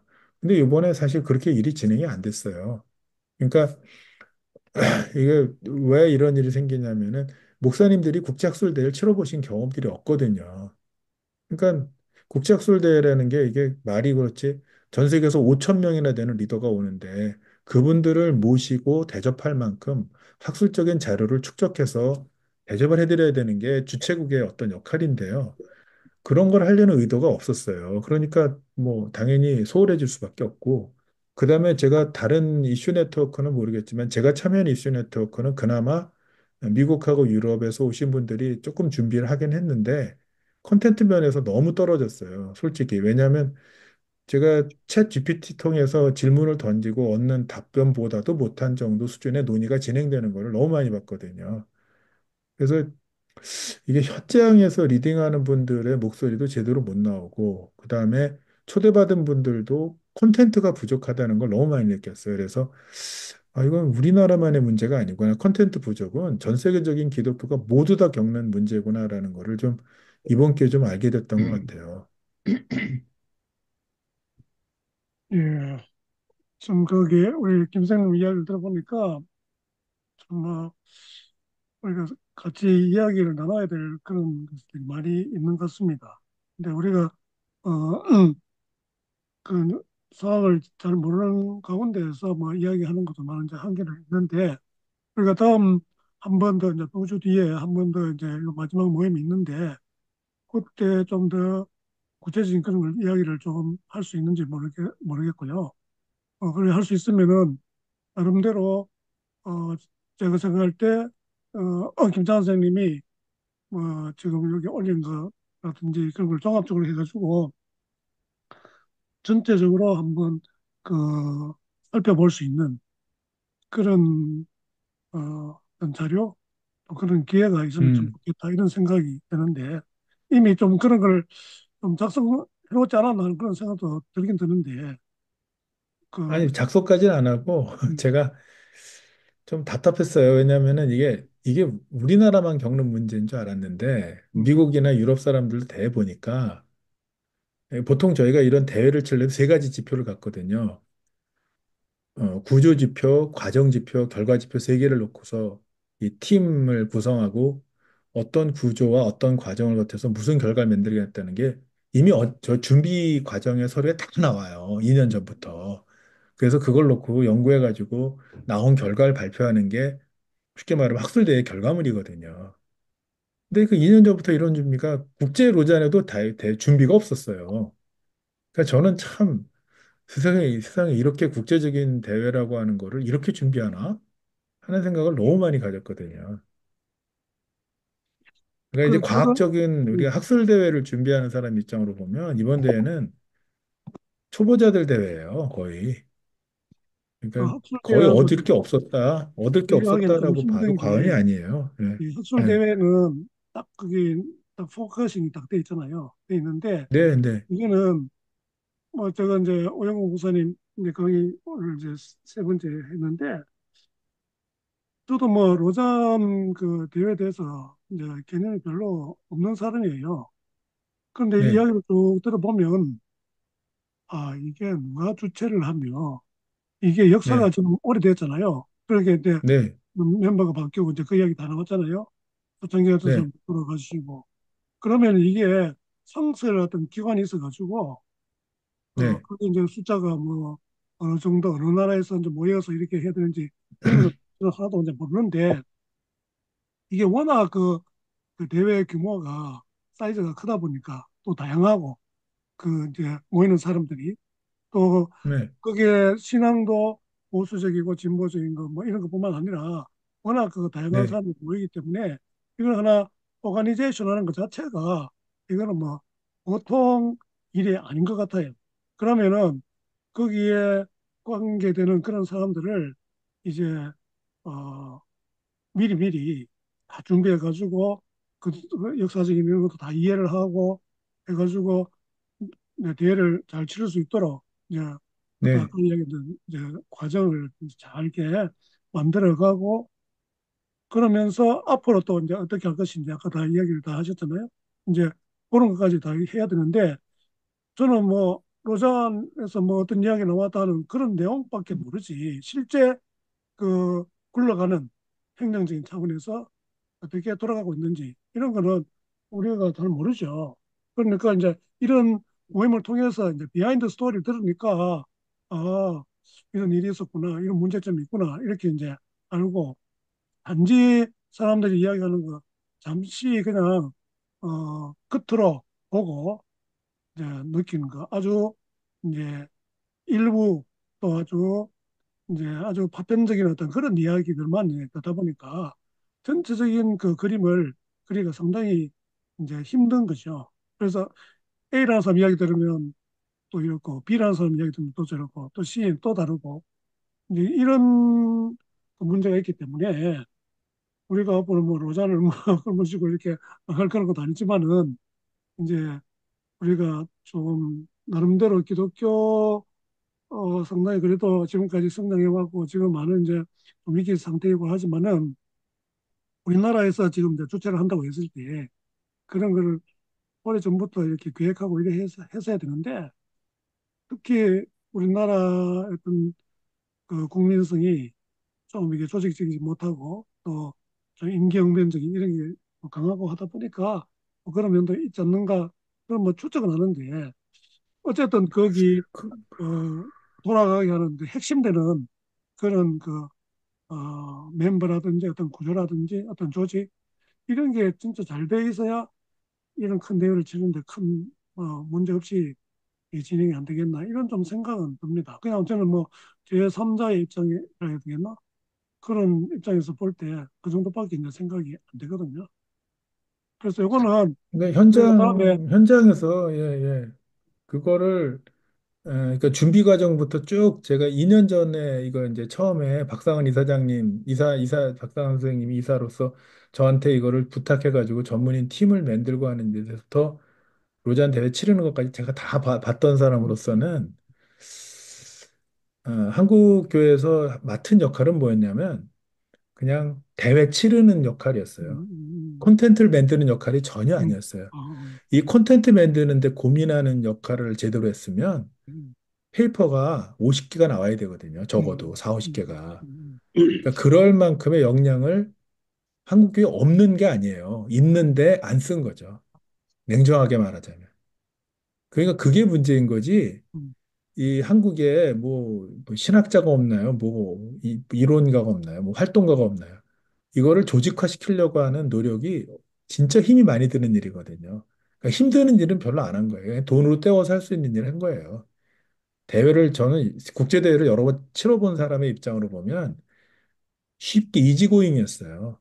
그 실제 고민해가지고 저 정말 이 땀과 피가 섞여 있는 그런 페이퍼 하나 만들기 위해서 고민하는 그런 게 아니고 이게 상당히 폴리티컬한 수준에서 일어나는 행정적인 데에 포커스가 있었고 콘텐츠의 많은 부분을 유럽하고 미국에 의지했어요. 이게 여기서 이제 사단이 난 거예요, 사실은. 음, 이거를 사실 우리가 되게 저는 좀 자존심 상했던 게 뭐냐면은 한국에서 세계 뭐 내과 학술 대회, 뭐 국제 의사 학술 대회, 뭐 신경 학술 대회 저는 이런 데 가보면서 또 제가 준비도 해고 재활의학과 학술 대 같은 건 저희가 준비해서 느낀 거는 우리가 어젠다를 만들기 위해서 엄청나게 노력하거든요. 이 학술에 대한 연구나 이런 것들 하는 거 비슷한 거예요. 이게 학술대 비슷하거든요. 이게 어젠다 페이퍼가 로잔의 이슈 네트워크나 로잔의 페이퍼들은 다 연구와 활동의 결과물이에요. 그 연구와 활동이 수년에서 수십 년이 쌓인 연구 활동이 방향성을 갖고 나오는 거지 이벤트로 나오는 게 아니거든요.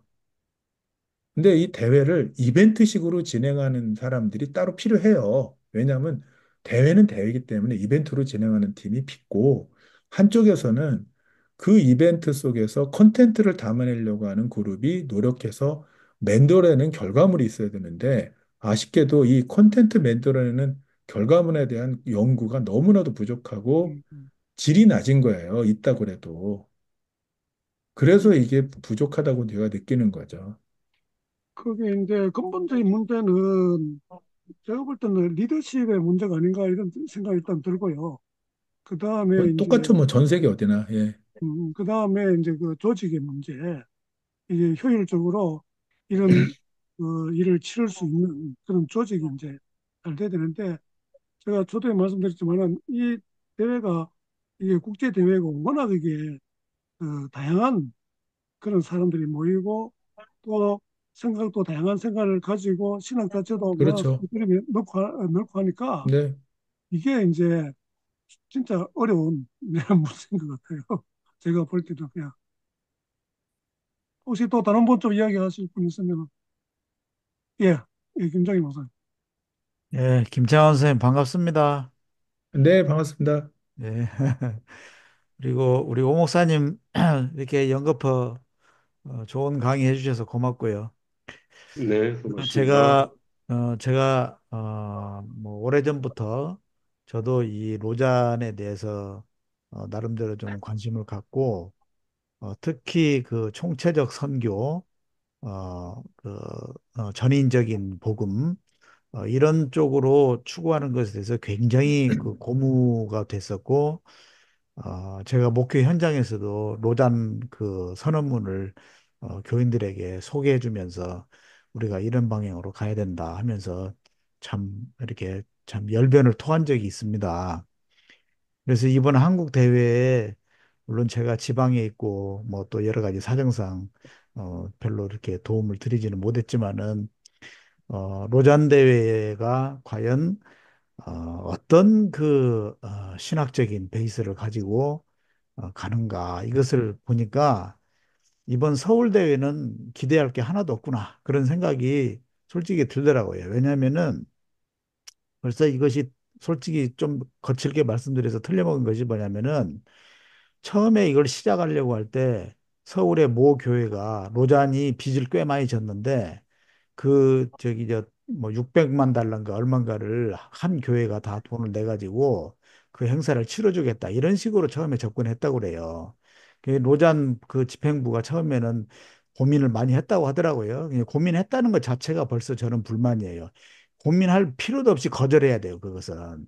왜냐면은 복음주의하고는 너무나 거리가 먼 교회가 그것을 제안을 했고 또 적어도 그 로잔 1차 대회 선언문에 그런 신학적인 정신을 그 제대로 유지 발전시키려고 한다면은 분명한 어떤 그 방향성이 있어야 되는데 나중에 알고 보니까 뭐 신학위원장 그 크리스 그 누굽니까 라이스 크리스토퍼 라이스 그렇죠. 이런 분들은 뭐 다 뒤로 소외되고 여기 그 대회 뭐 위원장인가를 맡으신 분이 온누리교회 이재훈 목사님인데 그분은 동성애 그 차별금지법 반대 1인 시위한 목사 아닙니까?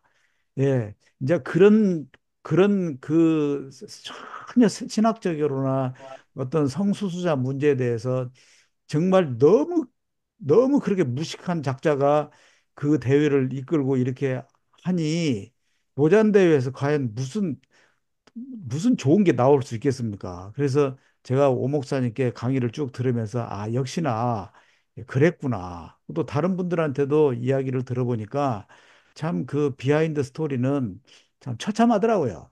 그래서 저는 어떻게 생각하냐면 의과대학과 비교를 한다면 의과대학에 기초의학이 있고 그다음에 응용이 있어요. 응용. 예, 임상이 있다고요. 근데 한국교회는 기초의학은 하지 않고 임상만 해가지고 뭐 꼬매는 거, 뭐 그냥 말하자면 그 돌팔이가 수술하는 그런 식으로 그렇게 하는 그것에 불과하다. 예. 기초가 너무나 없는 거예요. 그래서 저는 이제 오늘 어떤 말씀을 드리고 싶냐면 어, 그 로잔 이 복음주의 운동을 하는 사람들이 우선 최소한 기본적으로 이제 성서 해석에 대해 성서관, 성서신학 여기에 대해서 세계 신학에 참여해야 된다고 생각합니다. 지금도 성서의 권위니 뭐니 이런 거 해가지고 빗장을 다 걸어놓고 성서 비평학에 대해서는 거의 완전히 그냥 그렇게 가두고 있죠. 그런데 김세훈 교수님 같은 경우만 해도 복음주의자로서 성서 비평학을 받아들이고 그렇게 하면서 성서 해석을 하니까 그 훨씬 더 깊이 있는 그런 성서 해석을 하시고 그것으로 어떤 그 에너지를 공급할 수 있잖아요. 근데 제가 보기에는 이 지금 이번 로잔 대회를 그 주도하신 분들은 박영식 교수, 박영호 목사님, 포항의 그 포항제일교회 그 목사님 같은 경우는 신학적으로는 바탕이 돼 있다고 생각해요. 그런데 그런 분들이 준비위원으로 참여해서 이렇게 하지만 전혀 그분의 말빨이 먹히질 않는 거예요. 왜냐하면은 그야말로 우물안 개구리의 그런 그 목사님들이 딱 가로막고 말도 못 꺼내게 하니까 뭐 희년 뭐 그런 이야기를 누가 꺼냈더니 바로 그 자리에서 반대하면서 자리를 박차고 나가버리기도 했다는 그런 말을 듣기도 했습니다. 그 정도 수준이니까 우리 김창원 쌤이 이제 말씀하신 것처럼 여러 가지 그 행사를 잘 치러야 되는 어떤 그런 면에서의 그 형편없었음. 이것도 저는 공감을 하면서 동시에 그 기초가 되는 것 자체가 너무나 허술한 거 아니었냐 하는 그런 그 아쉬움이 있어서 이런 말씀을 드려봅니다. 지금 들으시고 이제 오 목사님이 많이 하시고 이 시간이 많이 가서 일단 뭐 마치면 좋겠습니다. 또 다음 우리 한 시간 또 있으니까 2주 뒤에 있으니까 오늘 방금 이야기하신 거 들으시고 강의에 뭐 많은 이야기를 하셨지만 이제 하시고 싶은 이야기 있으면 좀 해주시면. 예, 제가 마칠까요? 저도 이거, 로잔 직전까지는 이제 계속 연구하고 또 우리 그 복음주의, 한국 복음주의자들의 그 목소리 내는 팀, 그 좋은 분들이 매우 많이 계셔서 많이 듣고 배우고 발견하게 된 것도 많은데 지금 현 시점에 대해서 보니까 아까 김창완 선생님 말씀하신 것처럼 또 지금 김정일 목사님 말씀하신 것처럼 이제 대략 알려질 만큼은 알려진 것 같다라는 생각이 듭니다. 근데 제가 지금 중요한 거는 이걸 똑같이 정치적인 교회 정치적인 그런 야망 있는 사람이라면은 아마 이런 얘기가 나올 것 같아요. 리더십 교체하라, 로자는. 근데 우리가 뭐 로잔에서 붙들고 뭐 할 그럴 사람은 음, 다 아니실 것 같고. 그리고 그런데 지금 로잔이 한마디로 말하면 시효가 지났어요. 예, 50년이 되면서 일신, 유일신 하면은 앞으로 더 계속 가야겠지만은 시효가 지났다는 것이 확연히 판명된 게 이번 로잔4라고 그렇게 말하고 싶습니다. 그렇다면, 그런데 지금 로잔 집행부는 이번 로잔4를 계기로 자금도 확보하고 조직을 이제 갖추어서 더 이걸 밀고 나가려고 하는 그런 태세를 갖춘 걸로 보입니다. 그러므로 로자는 이제 가을 속으로 떠나보내야 할 그런 상황이 아니겠는가. 또 아까 말씀드린 그 인페미트가 이게 사실 로잔 운동 그 그룹 안에서 형성된 그 남이복음주의자들을 그 맹아로 해서 태어난 아주 그 내실 있는 지금 뭐 자기를 너무 이렇게 드러내지 않기 때문에 모르는 분들이 많지만은 인페미트 같은 그런 기구 거기에 우리가 좀 협력해 나가면서 그게 어떤 조직적인 그 뭐 멤버십을 요구하는 건 아니니까는요. 그 OCMS나 그 레그넘 북스 같은 그런 콘텐츠와 연구훈련 기관이 있어야 이 운동은 그 어드밴스 코스 나가잖아요. 복음주의가 자멸한 길은 그겁니다. 연구훈련 없고 콘텐츠 안 만드는 방식으로 뭐 50년, 70년, 100년 해왔기 때문에 이렇게 된 것이죠. 그래서 로자는 이제 이번 서울 대회로 인해서 객관적인 평가를 내리고 뭐 누구를 탓하고 뭐 비방할 것도 없이 냉정하게 객관적 평가를 내리고 대안적인 그야말로 넥스트 복음주의를 그 컨텐츠에서부터 그리고 또 기초신학 그야말로 기초신학에서부터 이신층의 교리에 대한 재해석에서부터 또 성서 권위와 성서의 그 선택적인 읽기 같은 그런 근본적인 성경 읽기 사역에서부터 새롭게 적절한 프레임을 짜서 그리고 대안적인 운동을 나가야 될 것이라 생각이 듭니다. 참고로 이번 14일, 11월 14일에 우리 입장문에 서명한 한 300여 명의 분들이 다시 또 줌으로 이런 보고회를 갖고 넥스트 어사이먼트가 과연 무엇인가 그런 대화를 하기로 했습니다. 그리고 역시 우리가 미국 복음주의자들의 책임이 크지만은 미국 안에 있는 미국 기독교인들 가운데서 또 역시 자기를 갱신할 수 있는 그런 그룹들이 있는데 거기 또 한국인이 있습니다. 라승찬 교수라고 넥스트 에반젤리칼리즘이라는 그런 저서로서 로잔의 대안이 될 만한 그런 비전을 제시한 그런 신학자도 있습니다. 지금 플러 신학교에 있는데요. 그러한 그야말로 복음주의 새로운 길을 만들기 위해서 좀 이제는 좀 적극적으로 비판은 이 정도로 했으면 충분히 된 것 같고요. 그렇습니다. 예. 예, 시간이 많이 돼서 오늘 뭐 이렇게 마쳐야 되겠습니다. 우리 그다음 2주 뒤에 이제 마지막 그 기간을 가지는데 그때 총 정리하고 좀 미진한 것 좀 서로 또 이야기도 하고 이렇게 하면 좋을 것 같습니다. 예, 수고 많으셨습니다. 예,